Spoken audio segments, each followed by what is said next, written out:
Selamat sore, saya Nimade Dwi Apriani Prajantayani, NPM 191781 SA, Prodi S1 Akuntansi kelas A semester 5. Sini saya akan memaparkan materi tentang laporan perubahan posisi keuangan modal kerja. Laporan perubahan posisi keuangan merupakan suatu laporan yang sangat berguna dalam menjawab pertanyaan-pertanyaan tersebut dan pertanyaan lainnya. Laporan ini meringkas aktivitas investasi dan pembelanjaan perusahaan, termasuk di dalamnya aktivitas operasi yang berorientasi pada laba perusahaan. Pentingnya menyajikan informasi tentang aktivitas investasi dan pembelanjaan perusahaan ini sudah dirasakan sejak lama, terutama dibuktikan dengan diterbitkannya APB Opinion nomor 19 oleh Accounting Principal Board pada tahun 1971. Ikatan Akuntan Indonesia dalam Standar Akuntansi Keuangan juga menyatakan bahwa suatu laporan keuangan yang lengkap harus pula menyangkut laporan perubahan posisi keuangan. Yang selanjutnya yaitu konsep dana. Setiap perusahaan terlibat dalam berbagai aktivitas investasi dan pembelanjaan ketika melaksanakan aktivitas-aktivitas tersebut. Perusahaan menghasilkan dan menggunakan dana. Istilah dana mempunyai arti yang berbeda bagi orang yang berbeda dalam dunia bisnis. Terdapat 3 arti yang berbeda mengenai dana tersebut, sementara kalangan mengartikan dana sebagai kas, kalangan lainnya mengartikan sebagai kas dan setara kas.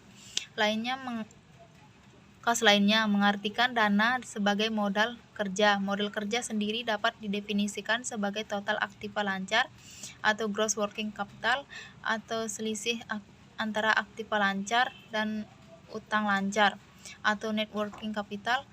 Konsep modal kerja yang banyak dipakai adalah net working capital. Selanjutnya yaitu laporan perubahan posisi keuangan atau fund statement. Laporan arus kas merupakan laporan yang relatif baru yang tidak menjadi keharusan hingga tahun 1988. Sebelumnya dimulai tahun 1971. Laporan yang diminta adalah laporan perubahan posisi keuangan atau statement of change in financial position. Suatu laporan yang menggambarkan aliran dana mulai dikenal sejak awal tahun 1862 di Inggris dan tahun 1863 di USA. Laporan ini muncul belakangan setelah neraca dan laporan laba rugi. Dengan demikian, meskipun telah muncul selama ratusan tahun, laporan ini relatif baru dibanding dengan neraca dan laporan laba rugi. Laporan ini biasa disebut dengan fund statement. Yang selanjutnya yaitu sumber dan penggunaan modal kerja. Sumber atau kenaikan dan penggunaan atau penurunan modal kerja timbul dari berbagai macam transaksi atau kejadian. Setiap transaksi hanya akan mempengaruhi modal kerja apabila secara simultan transaksi tersebut mempengaruhi rekening lancar dan tak lancar. Seperti tampak pada gambar berikut, yaitu yang A, aktiva lancar, yang B yaitu utang lancar, yang C yaitu aktiva tidak lancar, dan yang D yaitu utang jangka panjang modal. Selanjutnya yaitu laporan perubahan posisi keuangan basis modal kerja. Pemahaman yang baik atas fund statement yang menggunakan format modal kerja sangat disarankan karena dominasi format ini yang cukup lama. Selain itu, pemahaman terhadap format modal kerja juga akan sangat membantu dalam memahami format kas. Alasan pokok penggunaan pendekatan modal kerja adalah bahwa modal kerja secara konstan mengalir dari satu rekening aktiva lancar atau utang lancar menuju ke rekening lainnya. Sebagai contoh, kas digunakan untuk membayar utang dagang yang merupakan kewajiban lancar yang timbul dari pembelian persediaan. Selanjutnya yaitu sumber modal kerja. Contohnya yaitu neraca komparatif PT ABC per 31 Desember 1993 dan 1994 di bawah ini serta beberapa keterangan yang diperlukan merupakan bahan untuk penyusunan laporan perubahan posisi keuangan dengan menggunakan masing-masing konsep di atas. PT ABC yaitu neraca per 31 Desember 1993. Pada aktiva yaitu ada 2 tahun, yaitu tahun 1993 dan 1994. Selanjutnya yaitu aktiva lancar. Di bagian aktiva lancar ini yaitu ada kas dan bank. Kas dan bank pada tahun 1993 yaitu 5.000 dan 1994 yaitu 4.500. Selanjutnya itu surat berharga yang ada di aktiva lancar pada tahun 1993 yaitu 5.000 dan dan pada tahun 1994 3.000. Selanjutnya yaitu piutang usaha pada aktiva lancar pada tahun 1993 yaitu 9.000 dan pada tahun 1994 yaitu 16.000.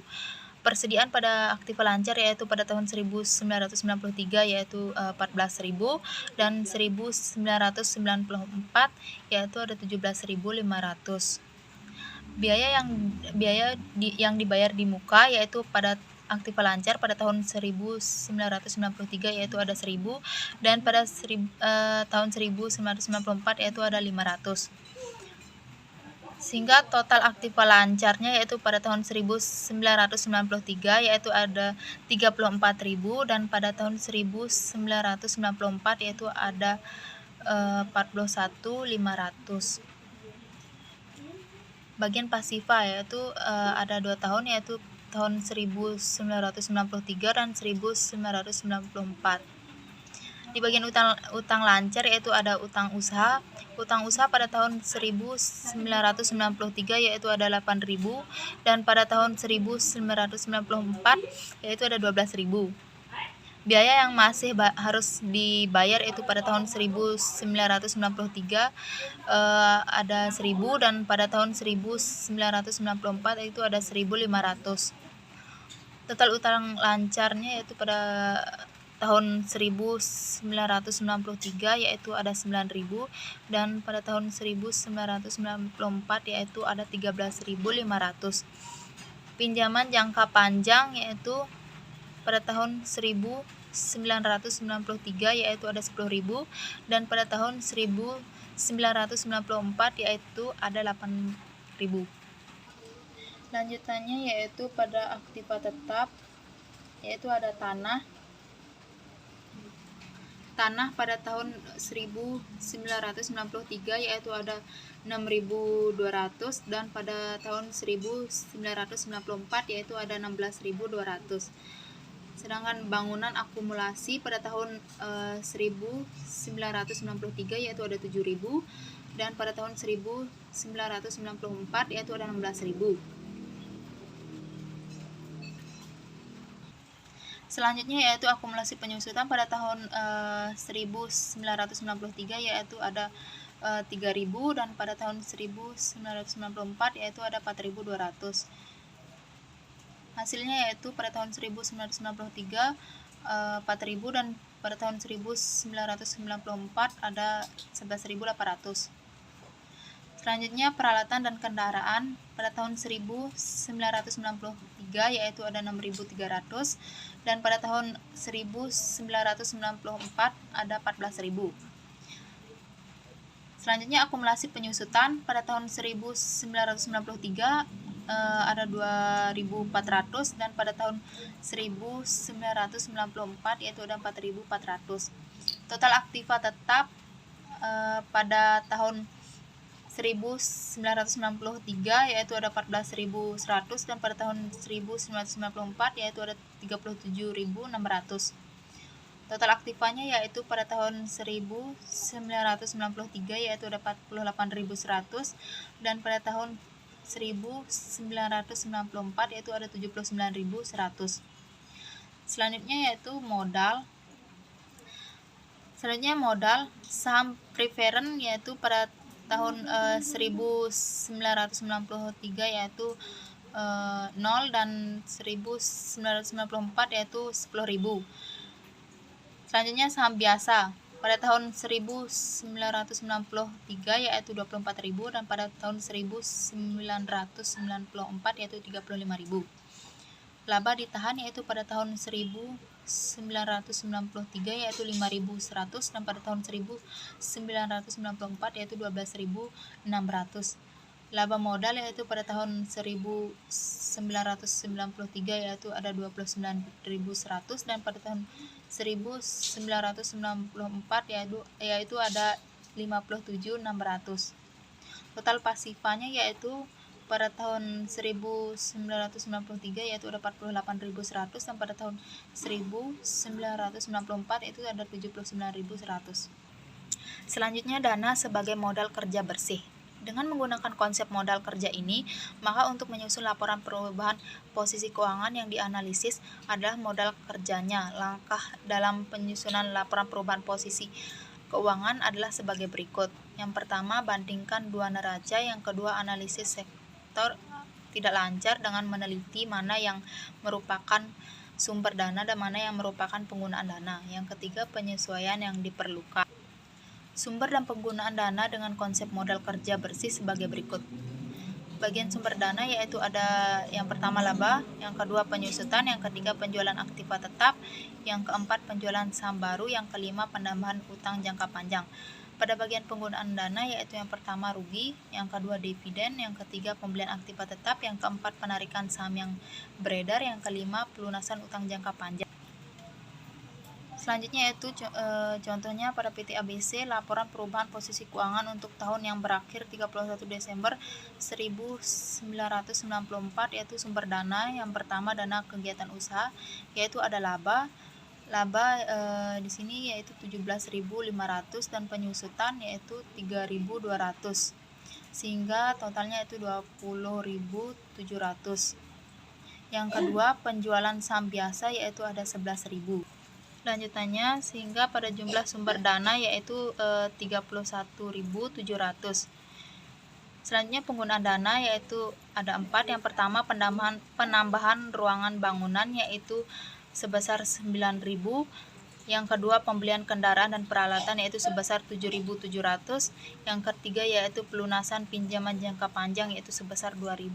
Yang keempat yaitu pembayaran dividen sebesar 10.000. Sehingga totalnya itu 28.700. Kenaikan dana atau modal kerjanya yaitu 3.000. Rincian kenaikan modal kerja yaitu pada komponen modal kerja yaitu ada aktiva lancar nih. Di bagian aktiva lancar ada kas dan bank pada tahun 1993 yaitu 5.000. 994 yaitu 4.500. Sedangkan dinaik atau turunnya yaitu 500.